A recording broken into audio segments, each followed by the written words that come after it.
तो कैसे हैं आप लोग, मुझे पता है सब बढ़िया होंगे। देखो साउथ सिनेमा किस हद तक अपने आप को एक्सपेंड कर रही है ये मुझे बताने की जरूरत नहीं है। अभी के टाइम जिनकी मूवीज हम देखते आ रहे थे, अब उनकी मूवीज को हम थिएटर में देखने के लिए बेताब रहते हैं। उसी ही में एक नाम है थलापति विजय का। आप मानो या ना मानो, थलापति विजय का फैन बेस उतना ही बड़ा है जितना रजनीकांत सर का है। साउथ में फर्क सिर्फ इतना है कि रजनी सर मेगा स्टार है, लेकिन दोनों के पास मूवी देखने वाली ऑडियंस बराबर है। तो थलापति विजय की मोस्ट अवेटेड फिल्म लियो का ट्रेलर आ चुका है, जिसके लिए आप भी बेताब थे और जिसके लिए मैं भी बेताब था। क्योंकि अभी तक तो आपने सुन ही लिया होगा कि लियो मूवी के डायरेक्टर लोकेश कनगराज एक सिनेमैटिक यूनिवर्स बना रहे हैं, जिसमें अभी तक 2 मूवीज आ चुकी है, कैथी और विक्रम। विक्रम मूवी से ये कंफर्म हो गया था कि लोकेश कनगराज एक सिनेमैटिक यूनिवर्स बना रहे हैं, जिसमें और भी काफी अच्छी मूवीज आने वाली है। तो उसी में थलापति विजय को लेकर एक और मूवी आ रही है, जिसमें कहा जा रहा है कि ये मूवी भी उसी यूनिवर्स का पार्ट होगी। देखो ये तो कहना ही पड़ेगा कि डायरेक्टर लोकेश कनगराज है और एक्टर थलापति विजय है,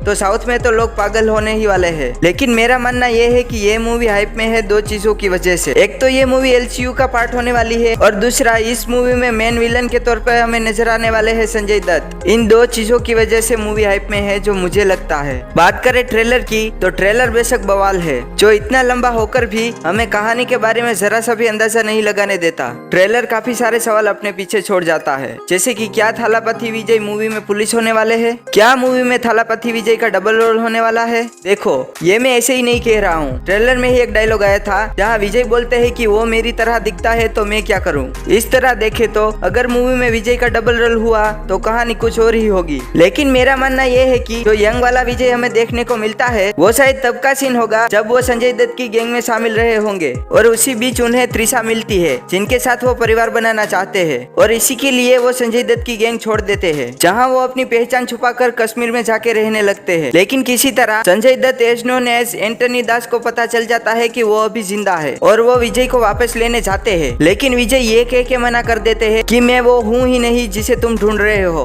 और लियो को वापस लाने के लिए एंटनी दास पूरी गैंग उसके पीछे लगा देती है। और ये सब चीजें आप ट्रेलर में ध्यान से देखोगे तो आपको दिख जाएगी। लेकिन मैं ये नहीं कह रहा हूँ कि ऐसा होगा, मैं ये कह रहा हूँ कि शायद ऐसा हो सकता है। बाकी ट्रेलर तो ऐसे बनाए गए हैं जिससे हम और भी कंफ्यूज हो जाए, जो एक प्लस पॉइंट भी है, जिससे हमें मूवी देखने की चुल मचने लगती है। ट्रेलर मुझे तो बहुत पसंद आया, जिसमें अच्छी खासी मात्रा में सीजीआई और वीएफएक्स देखने को मिलता है, जो बढ़िया भी दिख रहा है। खास करके वो आईना वाला सीन, आप देखो कितनी अच्छी तरह से डिटेल दी गई है आईना को, जिससे हमें ये पता चलता है कि ट्रेलर काफी अच्छी तरह से रेंडरिंग हुआ है। अब मूवी का बजट ही इतना है तो देखने में भी अच्छा होना ही चाहिए ना। और मैं यहाँ आदि पुरुष की बात तो बिल्कुल भी नहीं कर रहा।